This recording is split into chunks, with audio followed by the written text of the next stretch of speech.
Consumers here in the U.S. will spend about $21.6 billion on leather goods and luggage this year. That's the highest since about 2000, and that's according to researcher IBS World. And for more on how the rising price of leather will impact the market, we're joined from Las Vegas by Scott Rothbort. He's the president and founder of Lakeview Asset Management and a professor in the Department of Finance at Seton Hall University. Scott, good to have you on the show. Thank you for joining us tonight. Thanks for having me tonight. So, Scott, what are the primary factors causing the, pardon the pun, bull market that we're seeing in leather prices? Well, I think part of it has to do with the supply. We've seen that beef prices have gone up. Probably dairy prices would go up in the United States also if the U.S. government did not subsidize it. And that's because we've had a shortage of cows, steers in the United States. So as a result of that, simple supply and demand, when there's not enough supply to meet demand, then what's going to happen is the price is going to go up.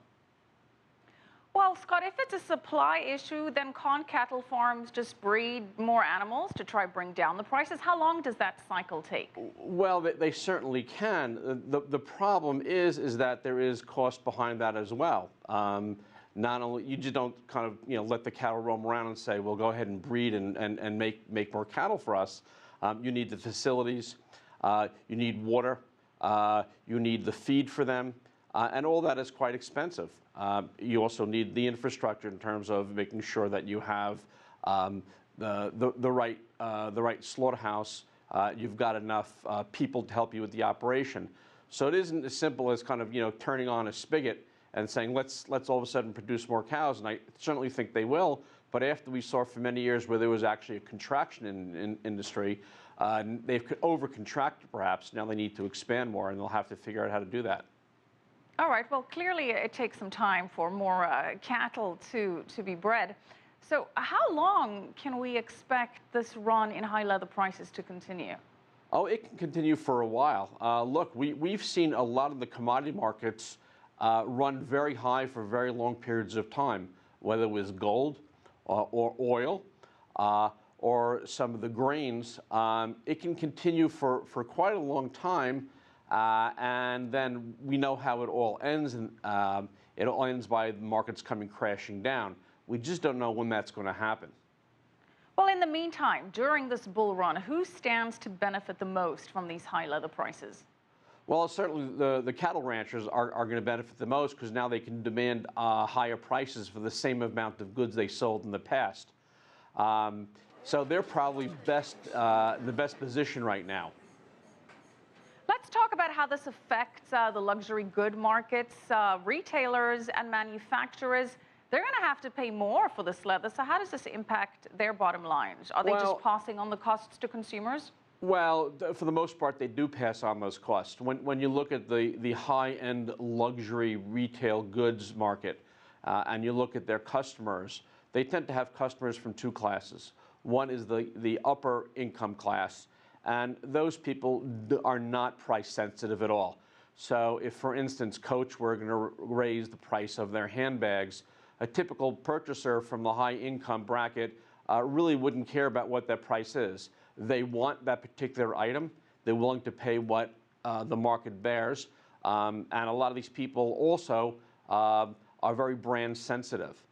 So they want that label. They want to be seen walking around with a Louis Vuitton bag or a Rolex watch. The real kind of battleground is in the middle income demographics. There you have what we call the aspirational shoppers. Those are the people who can't necessarily afford a lot of the luxury goods as easily as the high income people, but they want them. And they'll make whatever sacrifices from time to time they can make in order to spend that extra money on that luxury good. That happens by one of two things happening. Either they take on more debt, and what we've seen in the United States is that the consumer actually has been cutting back on debt the last few years, or what they do is they substitute that product for some other discretionary spending. Right. So perhaps instead of going out to dinner twice a week, they go out once a week, but now they can afford that Louis Vuitton bag they always wanted.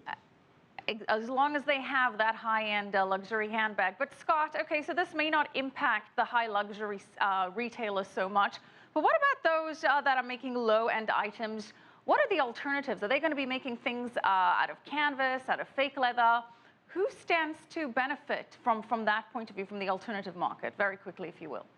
Well, I think for the alternative market, you have to figure out what the alternative products that are input into that. So there you've got, as you said, canvas.